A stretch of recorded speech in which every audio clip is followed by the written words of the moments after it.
ফাগুন মাসে কাঁচা বাসে গুনগুনিয়ে ভ্রমর আসে, প্রেমের লাগে বুকটা করে আ আ উ, দুষ্টু কোকিল ডাকে রে cook cook cook cook cook cook cook, মনে বাঁশি বাজে রে cook cook cook cook cook cook cook.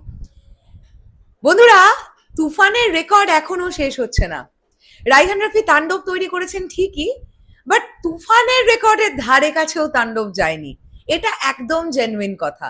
মানে তুফান দেখার পরে দর্শকের, মানে স্পেশালি মাস অডিয়েন্সের একটা বিরাট লেভেলের এক্সপেকটেশন জন্মে গিয়েছিল রাইহান রাফির কাছ থেকে। হ্যাঁ, তাণ্ডব সিনেমাটা হয়তো আরবান অডিয়েন্স খুব ভালোভাবে নিয়েছে, বাট মাস অডিয়েন্সকে কিন্তু ঠিক ততটাও কানেক্ট করতে পারেনি। ওটা আমরা খুব ভালোভাবেই বুঝে গেছি।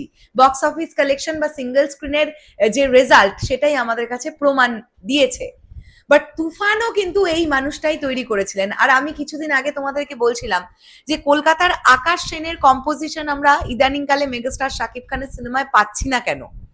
আকাশদার প্রতিটা কম্পোজিশন মেগাস্টারের ছবিতে যেগুলো ইউজ হয়েছে, সেগুলো প্রত্যেক কটা দর্শক ভীষণ ভালোভাবে নিয়েছে। তার আরো একটা জলজান্ত উদাহরণ কিন্তু দুষ্টু কোকিল। 1 বছরের মধ্যে 500 মিলিয়ন হিট করেছে দুষ্টু কোকিল, 500 মিলিয়ন ভিউজ। কোন চ্যানেল থেকে কত ভিউজ হয়েছে আমরা সেই বিষয়টা নিয়ে কথা বলবো এই ভিডিওতে। হ্যালো আমার সাকিবিয়ান ভাইরা বোনেরা, চলে এলাম আরো একটা নতুন ভিডিও নিয়ে। তো এটা আমরা দেখতে পাচ্ছি যে দুষ্টু কোকিল গানটা কিন্তু এসবিএফ এবং চরকি দুটো চ্যানেল থেকে এসেছিল, কেননা এই ছবির প্রডিউসার হিসেবে এসবিএফ, চরকি এবং আলফা আই তিনটি প্রযোজনা সংস্থা ছিল। তো আমরা 500 মিলিয়ন এই যে দেখতে পাচ্ছি, এটা দেখতে পাই আমরা চরকি থেকে কিন্তু সবচাইতে বেশি ভিউজ পেয়েছে। এসবিএফ এর থেকেও চরকি থেকে বেশি ভিউজ হয়েছে, কারণ চরকি বাংলাদেশের চ্যানেল। স্বাভাবিক, বাংলাদেশবাসী আগে তাদের নিজেদের দেশের প্রোডাকশন হাউসের চ্যানেলকেই বেশি ভিউজ দিয়েছে। তো প্রায় 3.5 মিলিয়ন ভিউজ কিন্তু শুধুমাত্র চরকি থেকে হয়েছে। আমরা যদি নাম্বারটা দেখি, একক, দশক, শতক, হাজার, অযুত, লক্ষ, নিযুত, কোটি, 34 কোটি 98,74,341টা ভিউজ। এইটা কিন্তু আজ দুপুর পর্যন্ত আপডেট। তোমরা ভাবো, জাস্ট 34 কোটি আর জাস্ট কয়েক হাজার বাকি ভিউজ, তাহলে কিন্তু 3.5 মিলিয়ন হিট করবে শুধু চরকি থেকে দুষ্টু কোকিল।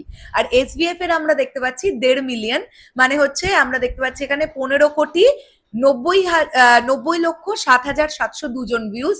এটা এসবিএফ এর ইউটিউব চ্যানেল থেকে। তো আকাশ সেন এবং কোনা দিদি, তাদের দুজনের গায়ন শৈলী, তার সঙ্গে মেগাস্টার শাকিব খানের সেই সোয়াগ প্রেজেন্টেশন, তার সঙ্গে মিমি চক্রবর্তীর একটা সুন্দর পারফরমেন্স, একটা দারুণ সেট, এবং তার সঙ্গে সঙ্গে মানব সচদেবের সেই অংশটা, সব মিলিয়ে না দুষ্টু কোকিল আজকের ডেটে দাঁড়িয়েও রেকর্ড ক্রিয়েট করে যাচ্ছে। আজ থেকে 1 বছর আগে, আগের বছর কুরবানি ঈদে তুফান এসেছিল। তো রাইহান রাফির কাছে একটাই অনুরোধ রাখতে চাই, এর পরবর্তীতে মেগাস্টার শাকিব খানের সঙ্গে যখন কাজ করবেন, তখন এমনই একটা ছবি বানান যেটা তুফানের মতো হিস্ট্রি ক্রিয়েট করতে পারবে। মানে তুফান এমন একটা ছবি ছিল যেটা mass and class both audience প্রচন্ড ভালোভাবে নিয়েছিল। তাণ্ডব ছবিটা কিন্তু ক্লাস অডিয়েন্স ভালোভাবে নিয়েছে, বাট মাস অডিয়েন্সের কাছে অতটাও ব্যাপারটা ওয়ার্ক করেনি। তো আমরা চাইবো যে আপনি মেগাস্টারকে নিয়ে যখন এর পরবর্তীতে আসছেন, তখন এই দিকগুলো একটুখানি মাথায় রাখবেন। শেষ করলাম ভিডিওটা, আসছি আবার খুব শিগগিরই নতুন কোনো ভিডিও নিয়ে। তাহলে এখনের জন্য টাটা।